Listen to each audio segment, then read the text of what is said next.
ஹாய்ங்க. இப்போ டைம் பார்த்திங்கன்னா மணி 5:45 ஆச்சு. இப்போல்லாம் 5:30க்கே வெளிச்சம் வர ஆரம்பித்ததுனால 5:45க்கே காட்டுக்கு மாடு கொண்டு வர ஆரம்பித்தாச்சு. இப்போ தான் முதல் நடை கொண்டு வந்திருக்கிறேன். இன்னும் நான் இதே மாதிரி 4-5 டைம் வரணும். மேய்ஞ்சிட்ருக்கு. மழை இப்போல்லாம் பெய்யறதுனால நல்லாவே மேய்ச்சல் நல்லாவே வந்துருச்சுங்க. அதனால இப்போல்லாம் எல்லா மாட்டையுமே நாங்கள் காட்டுக்கு கொண்டு வந்துடுறது. ஒரு 10-11 மணி வரைக்கும் மேய்ச்சிட்டு அப்புறம் கொண்டு போய் கட்டிடுறது. அது எங்களுக்கு ஒரு பெரிய வேலையாகவே தெரியறதில்ல. அதுக்கும் ஷெட்டுக்குள்ளேயே இருக்கிறதுக்கு ஒரு மாதிரியாக இருக்கும். அதனால் வெளியே கூட்டிகிட்டு போயிட்டு வந்தால் ரிலாக்ஸாக இருக்கும். நம்ம அளவு தீன் தான் போடுறோம் அப்படிங்கிறதுனால மேய்ச்சலுக்கெல்லாம் கொண்டு வந்தோம்னா நல்லாவே மேயும்.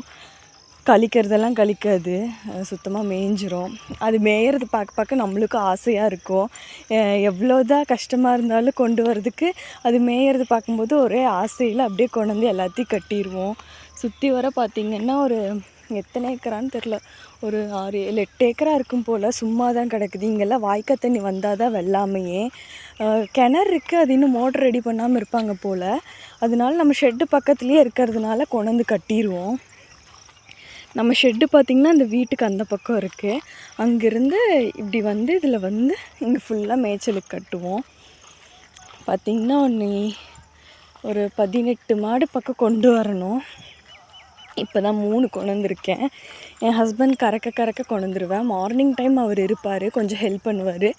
ஈவினிங் டைம் மேய்ச்சலுக்கு கொண்டு வர மாட்டோம், ஏன்னா அவரும் இருக்க மாட்டார். நான் அம்மா அப்புறம் வேலை செய்கிறவங்க 3 பேருமே செய்கிறதுனால உள்ளேயே வேலை கரெக்டாக இருக்கும். சரி, ஓகேங்க, டாட்டா, பாய் பாய். இந்த பக்கம் பார்த்திங்கன்னா சம்மங்கி பூ போட்டிருக்காங்க. ஆளுகளாக பூ பொறிப்பாங்க, அந்த பக்கம் பொறிப்பாங்க போல். நான் அவங்க இருக்க தைரியத்தில் வேகமாக கொண்டு வந்துடுவேன்.